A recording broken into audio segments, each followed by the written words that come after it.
Unless you've been in a coma until this exact moment, you've probably seen Update 40 for BTD 6, and specifically the new hero. Everyone is talking about Corvus and his magical ball creature that is apparently overpowered according to experienced players. I am, of course, excited about this, but I feel like it's been overlooked how impactful some of these new balance changes are, and this will be the main point of this video. But I might come back to talk about the other features of this update.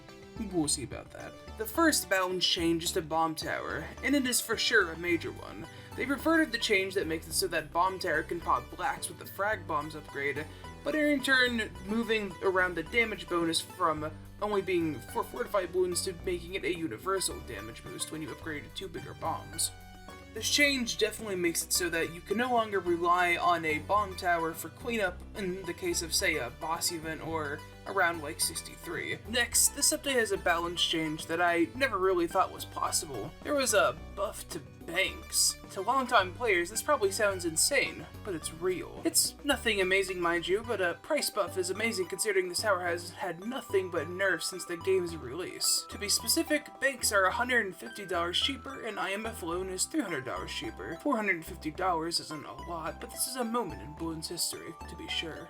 This next change is something I never really would think they would ever pay attention to, but they've actually minimized the RNG involved with the distraction upgrade for Ninja, which is a pretty big deal, I suppose, because the Ninja strategies are still pretty great for beginner to intermediate maps. And now the range as to which balloons are blown back has been reduced by quite a lot, but then again the high end was also reduced by also a lot, so it's a sort of trade-off. Mind you, in the end, this is probably not going to make a huge difference because by the time you have a full shinobi army, the amount of distraction is going to seem like it's never really changed, but this does, however, make it possible that Distraction Ninja might actually be more viable in the early game. Another change I found to be notable is one that I didn't even know was, like, a mechanic in the game, if I'm being honest.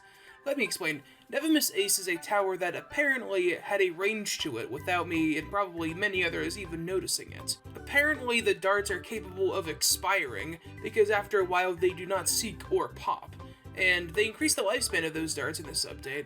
I can't even remember one instance where I've ever even noticed this being a thing, but this is a good buff nonetheless because if it was a thing, then it's probably not going to be a thing because that's a pretty big range upgrade. Now the last balance change I wanted to look at specifically is Geraldo's buff to Jerry's Fire, which admittedly, I'm not sure if I would necessarily call this a buff, just more of a change.